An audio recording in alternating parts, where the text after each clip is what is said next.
BBC বাংলার সান্ধ্য অধিবেশন প্রবাহতে আপনাদের স্বাগত। আজ আপনাদের সাথে লন্ডন স্টুডিও থেকে আছি মানসী বড়ুয়া। বাংলাদেশের সর্বশেষ গুরুত্বপূর্ণ আপডেট সংবাদে আপনাকে স্বাগত। শুরুতেই সংবাদ শিরোনাম, পরে বিস্তারিত। প্রথমেই জানাবো আমাদের হাতে থাকা সর্বশেষ গুরুত্বপূর্ণ সবথেকে তাজা আপডেট সংবাদ। উত্তেজনা চরমে দিল্লিতে প্রধান উপদেষ্টার কুশপুত্তলিকা দা। বাংলাদেশ ও ভারতের মধ্যে সম্পর্ক তলানিতে গিয়ে ঠেকেছে ত্রিপুরা এবং কলকাতায় যথাক্রমে বাংলাদেশের সহকারী হাই কমিশন ও উপদূতাবাসের সামনে বিক্ষোভ করেছে ভারতের কয়েকটি কট্টরপন্থী হিন্দুত্ববাদী সংগঠন। আজ দিল্লিতে বাংলাদেশ হাইকমিশনের বাইরে বিক্ষোভকারীরা বাংলাদেশের হাইকমিশনারকে হত্যার হুমকিও দিয়েছে। এবার দিল্লি বিশ্ববিদ্যালয় বাংলাদেশের অন্তর্বর্তীকালীন সরকারের প্রধান উপদেষ্টা অধ্যাপক ড ইউনূসের কুশপুত্তলিকা দা করেছে। এরপর জানাবো হাদি হত্যাকাণ্ডের মূল আসামি সম্পর্কে সুনির্দিষ্ট তথ্য নেই বললেন অতিরিক্ত আইজিপি। ইনকিলাব মঞ্চের মুখপাত্র শরীফ ওসমান হাদির হত্যাকারী ফয়সাল সম্পর্কে এখনও পুলিশের কাছে কোনো সুনির্দিষ্ট তথ্য নেই বলে জানিয়েছে পুলিশের অতিরিক্ত আইজিপি। আজ বিষয়টি নিশ্চিত করা হয়েছে।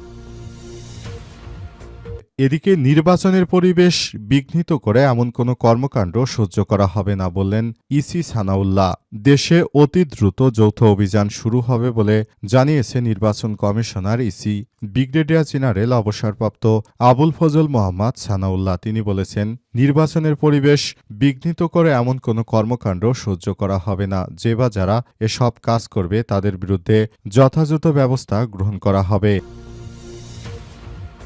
এবারে জানাবো চরমপন্থী হিন্দু সংগঠনকে কেন বাংলাদেশ হাই কমিশনারের সামনে আসতে দেওয়া হয়েছে। প্রশ্ন পররাষ্ট্র উপদেষ্টার। দিল্লিতে বাংলাদেশি হাই কমিশন এলাকায় হামলার চেষ্টা নিয়ে ভারতের প্রেসনোট সম্পূর্ণ প্রত্যাখ্যান করেছে ঢাকা। আজ পররাষ্ট্র মন্ত্রণালয়ের গণমাধ্যম কর্মীদের সঙ্গে আলাপকালে ভারতের বক্তব্যের জবাবে এই প্রতিক্রিয়া জানায় পররাষ্ট্র উপদেষ্টা তৌহিদ হোসেন। তিনি বলেন, দিল্লিতে বাংলাদেশি হাই কমিশনারের পরিবারকে হুমকি ও ঝুঁকিবোধ করছে, হত্যার হুমকি দেয়া হয়েছে এর কোনো প্রমাণ নেই, কিন্তু আমরা শুনেছি হুমকি দেয়া হয়েছে।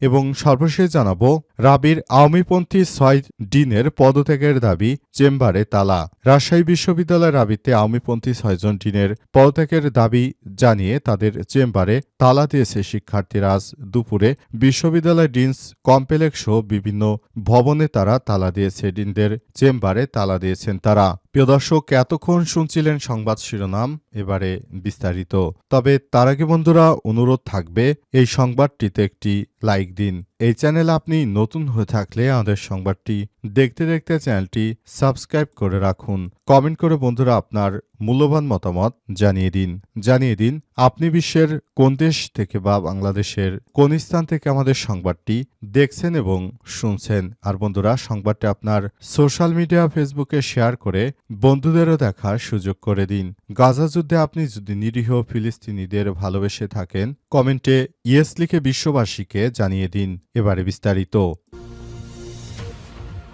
উত্তেজনা চরমে দিল্লিতে প্রধান উপদেষ্টার কুশপুত্তলিকা দা। বাংলাদেশ এবং ভারতের মধ্যকার সম্পর্ক তলানিতে গিয়ে ঠেকেছে ত্রিপুরা এবং কলকাতায় যথাক্রমে বাংলাদেশের সহকারী হাই কমিশন ও উপদূতাবাসের সামনে বিক্ষোভ করছে ভারতের কয়েকটি কট্টরপন্থী হিন্দু সংগঠন। আজ রাতে দিল্লিতে বাংলাদেশ হাই কমিশনের বাইরে বিক্ষোভকারীরা বাংলাদেশের হাই কমিশনারকে হত্যার হুমকিও দিয়েছে। এবার দিল্লি বিশ্ববিদ্যালয় বাংলাদেশের অন্তর্বর্তীকালীন সরকারের প্রধান উপদেষ্টা অধ্যাপক ড ইউনূসের কুশপুত্তলিকা দা করা হয়েছে। এছাড়াও রোববার ২১শে ডিসেম্বর আসামেও National Student Union of India বা NSUI নামের একটি সংগঠন একই কর্মসূচি পালন করেছে। এদিকে শনিবার রাতে দিল্লিতে বাংলাদেশ হাইকমিশন এর সামনে উগ্র হিন্দুত্ববাদীরা বিভিন্ন স্লোগান ও হুমকি-ধামকির বিষয়ে রোববার এক বিবৃতিতে ভারতের পররাষ্ট্র মন্ত্রণালয় বলেছে, দিল্লিতে বাংলাদেশ হাইকমিশনের সামনে নিরাপত্তা বেষ্টনী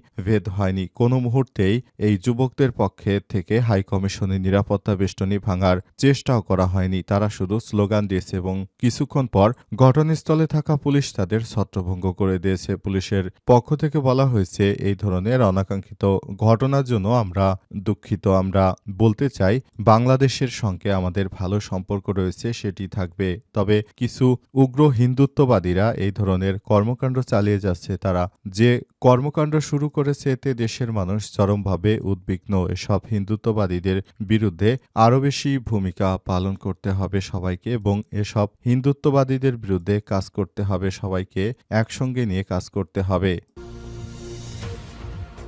নির্বাচনের পরিবেশ বিঘ্নিত করে এমন কর্মকাণ্ড সহ্য করা হবে না বললেন ইসি সানাউল্লাহ। দেশে অতি দ্রুত যৌথ অভিযান শুরু হবে বলে জানিয়েছে নির্বাচন কমিশন। ইসির ব্রিগেডিয়ার জেনারেল অবসরপ্রাপ্ত আবুল ফজল মোহাম্মদ সানাউল্লাহ তিনি বলেছেন, নির্বাচনের পরিবেশ নির্বিঘ্ন করে এমন কোনো কর্মকাণ্ড সহ্য করা হবে না। এমন কর্মকাণ্ড ঘটলে যা করা প্রয়োজন তা করবে আইনশৃঙ্খলা রক্ষাকারী বাহিনীগুলো। মাঠ পর্যায়ে অবৈধ অস্ত্র, গোলাবারুদ উদ্ধার সহ সন্ত্রাসীদের গ্রেপ্তারে যৌথ অভিযান পরিচালনা করা হবে। রোববার ২১শে ডিসেম্বর নির্বাচন ভবনের মিলনায়তনে ত্রয়োদশ জাতীয় সংসদ নির্বাচন এবং গণভোট উপলক্ষে আয়োজিত আইনশৃঙ্খলা সংক্রান্ত ব্রিফিংয়ে এসব কথা বলেন তিনি। ইসি সচিব জানিয়েছেন, শহীদ ওসমান হাদির ঘটনাকে কেন্দ্র করে একটি স্বার্থান্বেষী মহল আইনশৃঙ্খলা বিঘ্নিত করছে, শেষ সুযোগ আর দেয়া হবে না। তিনি আরও বলেন, হাদির সঙ্গে ঘটে যা ঘটনা অন্য কারো সঙ্গে যেন না ঘটে তা নিয়ে যা করা প্রয়োজন আইনের ভেতর থেকে তা করতে হবে। হাদির হত্যাকারীদের গ্রেপ্তারের জন্য নির্দেশনা দেওয়া হয়েছে। প্রবাসীদের পোস্টাল ব্যালটে ভোটের জন্য নিবন্ধন সময় বাড়ানো হতে পারে বলেও জানিয়েছে ইসি সচিব। এছাড়াও তিনি বলেন, তফসিলের ঘোষণার পর যে কোনো নাশকতা নির্বাচনের উপর প্রভাব তৈরি করে যারা নির্বাচন বানচাল করতে চায় তাদের উপর মানবিক হওয়ার কোনো সুযোগ নেই। তাদের বিরুদ্ধে আমাদের এই কার্যক্রম চলবে এবং এই কার্যক্রম চলমান থাকবে।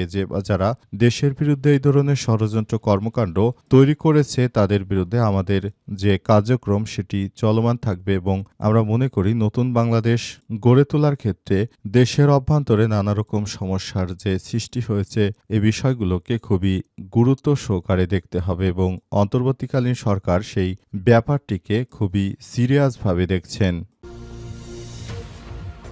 নির্বাচনের পরিবেশ বিঘ্নিত করে এমন কোনো কর্মকাণ্ড সহ্য করা হবে না বললেন ইসি সানাউল্লাহ।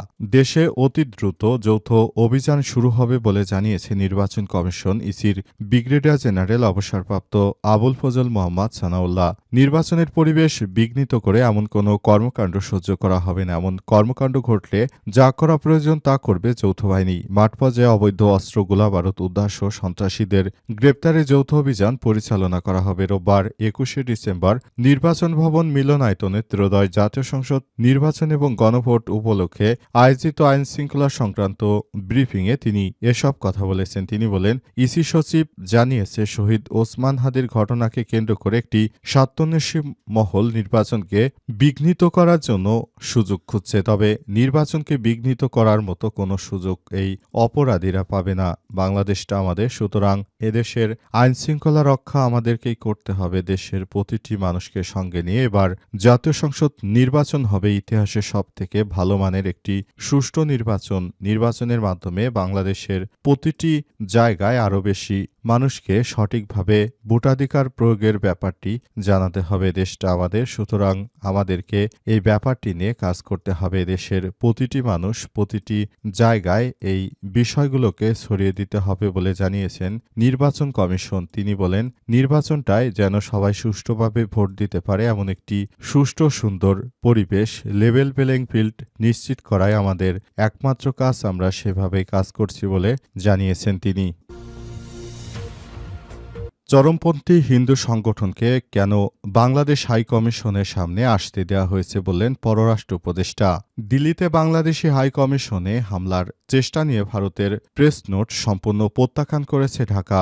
রোববার ২১শে ডিসেম্বর পররাষ্ট্র মন্ত্রণালয় গণমাধ্যম কর্মীদের সঙ্গে আলাপকালে ভারতের বক্তব্যের জবাবে এ বিষয়ে প্রতিক্রিয়া জানিয়েছেন পররাষ্ট্র উপদেষ্টা তৌহিদ হোসেন। তিনি বলেন, দিল্লিতে বাংলাদেশি হাইকমিশনারের পরিবার হুমকি এবং ঝুঁকিবোধ করছে। হত্যার হুমকি দেওয়া হয়েছে, এর প্রমাণ নেই, কিন্তু আমরা শুনেছি হুমকি দেওয়া হয়েছে। পররাষ্ট্র উপদেষ্টা বলেছেন, দিল্লিতে বাংলাদেশ মিশনের অবস্থান কূটনৈতিক এলাকার ভেতরে খুবই নিরাপদ স্থান। সেখানে হিন্দু চরমপন্থী এলাকার মধ্যে আসতে পারবে কেন? আসতে দেওয়া হয়েছে এমন ঘটনা প্রত্যাশিত নয়। তৌহিদ হোসেন বলেছেন, একজন বাংলাদেশি নাগরিকের নিরাপত্তা নিশ্চিত করা আমাদের নৈতিক দায়িত্ব, কিন্তু ভারত সেটি করতে সম্পূর্ণ ব্যর্থ হয়েছে। তাদের দেশের হাইকমিশনে হামলার হুমকি এবং হাইকমিশনারকে হত্যার হুমকি দেওয়া কোনোভাবেই গ্রহণযোগ্য কোনো বিষয় হতে পারে না। সরকারকে বলবো, এ বিষয়ে দ্রুত আন্তর্জাতিকভাবে পদক্ষেপ গ্রহণ করতে হবে। কূটনৈতিক স্টেটগুলো যখন ব্যর্থ হয়ে যায় তখন